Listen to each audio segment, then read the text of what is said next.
A big hello and warm welcome to all my students.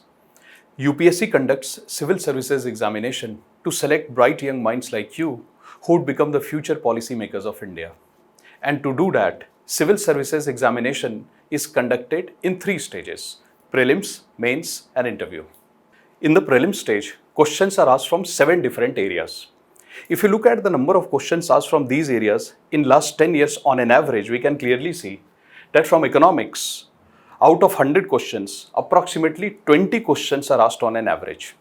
Similarly, from polity, 14 questions, from geography, 12 questions, environment, 14 questions, history and culture, 18 questions, science and technology, 13, and miscellaneous current affairs, which includes subjects like sports, international relations, indices, and reports, roughly around 9 questions.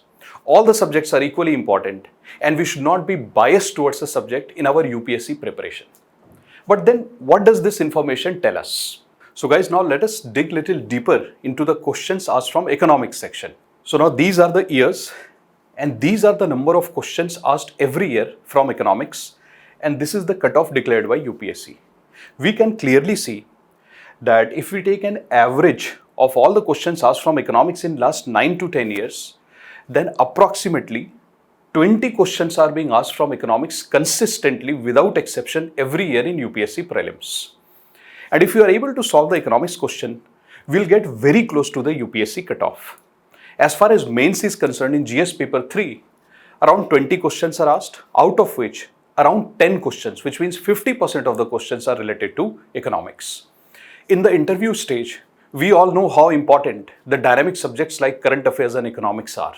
So looking at the overall importance of economics in UPSC, we at Vajiram have decided to launch an economics module whose duration will be around 3.5 to 4 months. On weekly basis, we will conduct around 3 to 4 lectures, and the duration of each lecture would be around 2.5 to 3 hours.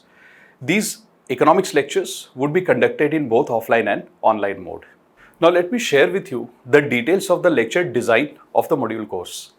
So for example, suppose the lecture is of the duration of 3 hours. I'm going to divide each lecture in 3 different parts. So in the first part of the lecture, I'm going to teach you all the static areas, the concepts, along with the current affairs. I'm going to assume that my students have zero knowledge about the subject, so we'll start from level 0 and gradually we will learn the higher level concepts of economics which is relevant from UPSC perspective. Now, to do that, I'm going to provide you handouts and material in the class.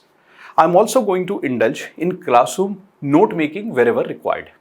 This will be the first part of the classroom. In the second part, once the concepts are complete, I'm going to give you a small test based on MCQs. The main aim of these tests is not to give you answers, but the main aim of the test is to help you to develop the capability so that in UPSC, you can find the answers on your own. If the topic is also relevant from mains perspective, then along with MCQs, I'm also going to give you sample question and answer, and we will do some answer writing practice in the class from the relevant topics. So this is going to give us a holistic coverage of all the important areas of economics from UPSC perspective. So who should join this course? So if you feel scared of the subject, and if you feel that you don't have a background in economics, and if you do not understand the basic concepts, and if you feel that the subject is too technical and you are not able to link the technicalities with the current developments in the economy, and if you cannot solve the new MCQs pattern that has been introduced in UPSC this year, and if you have the right content but you are not able to frame the content properly in the form of an answer, and most importantly, if newspapers are giving you nightmares, then this is the right course for you. So thank you so much and all the best for your UPSC preparation and journey.